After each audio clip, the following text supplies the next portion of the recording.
Your childhood trauma is literally still firing in your brain right now, controlling your choices, your relationships, your entire life. Here's the proof. The human brain doesn't simply file away traumatic experiences into neat compartments of memory. When you experience trauma, especially during childhood when your nervous system is still developing, it fundamentally alters the architecture of your brain.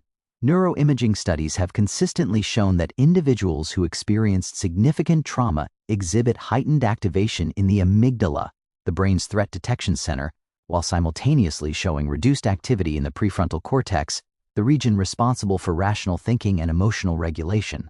What this means in practical terms is that your brain becomes hypervigilant. It's constantly scanning your environment for danger, even when you're sitting safely at your desk or lying in bed at night. This isn't a character flaw or weakness. It's your brain doing exactly what it learned to do to keep you alive. That 8-year-old version of you needed this response to survive your circumstances. But now, decades later, your sophisticated adult brain is still being overridden by survival mechanisms designed for a child facing actual threats. The neuroplasticity of trauma creates what we call a sticky neural pathway.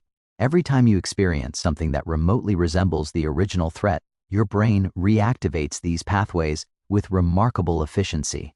A critical comment from your boss triggers the same neural cascade as your parents' verbal abuse. A partner's silence activates the abandonment response you developed when a caregiver withdrew emotionally. You're not choosing these reactions. Your amygdala is firing faster than your conscious mind can even register what's happening. This is why willpower alone cannot fix trauma responses. You cannot think your way out of a neurobiological pattern that's been reinforced thousands of times over years. Your brain has learned that vigilance keeps you safe. Until you directly address these embedded neural pathways through targeted therapeutic intervention, your childhood trauma remains the invisible puppeteer controlling your adult decisions, relationships, and emotional responses. We typically assume our personality traits are inherent, fixed aspects of who we are. But psychological research reveals a far more complex reality. What you perceive as your personality is largely a sophisticated collection of adaptive strategies your younger self developed in response to your specific environment. That perfectionism that drives your achievement, it originated as a survival mechanism to avoid parental criticism or rejection. Your compulsive people-pleasing isn't generosity. It's a finely tuned system designed to detect and prevent conflict before it erupts into abandonment or abuse. These patterns served you brilliantly. They kept you safe. They earned you approval when approval was scarce. They helped you predict and navigate an unpredictable or threatening household. Your nervous system learned to read micro-expressions, to anticipate needs before they were voiced, to shape-shift your personality to match what the environment demanded. This hypervigilance to others' emotions and expectations became so automatic that you now experience it as your authentic self. The tragic irony is that these survival mechanisms, so essential for your childhood, become the very forces that sabotage your adult life. The perfectionism that protected you from criticism now manifests as paralyzing anxiety whenever you produce anything less than flawless work. The people-pleasing that kept you safe now means you abandon your own needs, boundaries, and authentic desires to accommodate others. The rage that erupts seemingly without warning isn't random. It's the compressed anger of years of suppression finally breaching the surface. What appears to others as a character flaw, your inability to relax, your relationship sabotage, your workaholic tendencies, is actually evidence of sophisticated psychological adaptation. These aren't personality defects requiring shame or judgment. They're signals of unprocessed trauma, still operating beneath your conscious awareness. Recognizing this distinction is the first step toward genuine change. Your flaws are actually proof that you survived.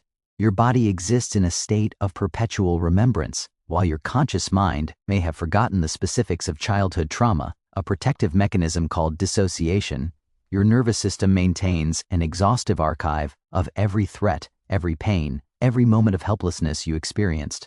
This is not metaphorical. Neuroscientific research demonstrates that traumatic memories are encoded differently than ordinary memories, stored not in the language centers of the brain, but in sensory and emotional regions, accessible through bodily sensations rather than rational recall. When you experience a trigger, a tone of voice, a particular smell, a moment of perceived rejection, your autonomic nervous system doesn't pause to evaluate whether the current threat matches the original one. It bypasses your rational mind entirely and activates the same physiological response your body learned during the actual trauma. Your heart races, your breathing becomes shallow, your muscles tense, your digestive system shuts down.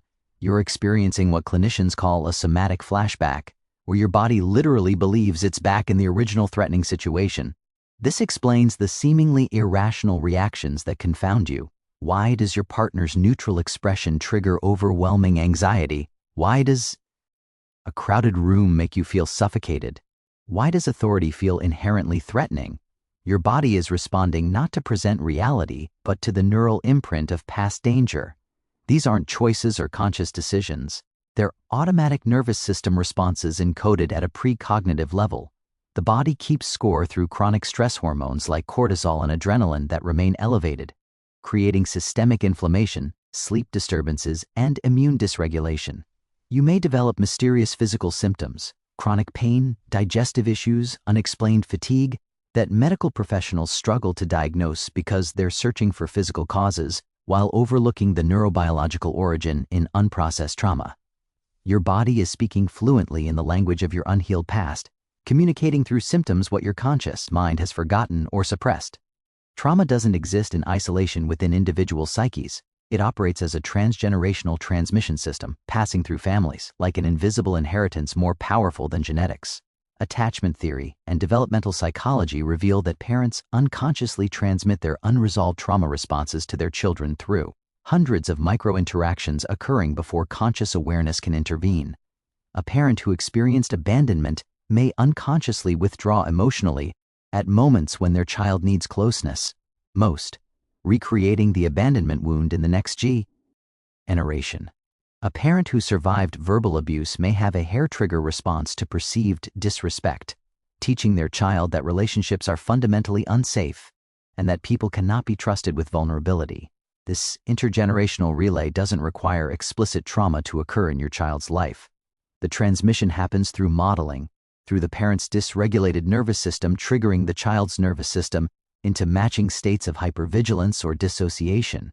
Children are neurobiological sponges, absorbing not just what we say, but the unspoken emotional and physiological states we embody. A parent's unresolved grief becomes the child's inexplicable sadness. A parent's rage becomes the child's explosive anger that seems disproportionate to circumstances. A parent's shame becomes the child's deep-seated unworthiness. Research in epigenetics suggests that traumatic stress can even alter gene expression, affecting how inherited genetic material is activated or suppressed, creating biological vulnerabilities that pass to offspring. But more significantly, the psychological patterns cascade forward through learned behavior and internalized relational templates. Children develop internal working models of relationships based on their parents' trauma responses, unconsciously recreating similar dynamics in their own adult partnerships and parenting. The critical insight is that you are not destined to repeat this cycle. Awareness itself becomes the intervention point. When you recognize the trauma patterns operating through you, you create the possibility of interruption. By healing your own unprocessed wounds, you break the chain, protecting your children from inheriting your suffering. This is generational healing, choosing to be the one where the trauma response finally ends. This ends with you, not because you're broken, but because you're finally awake enough to heal what your younger self couldn't.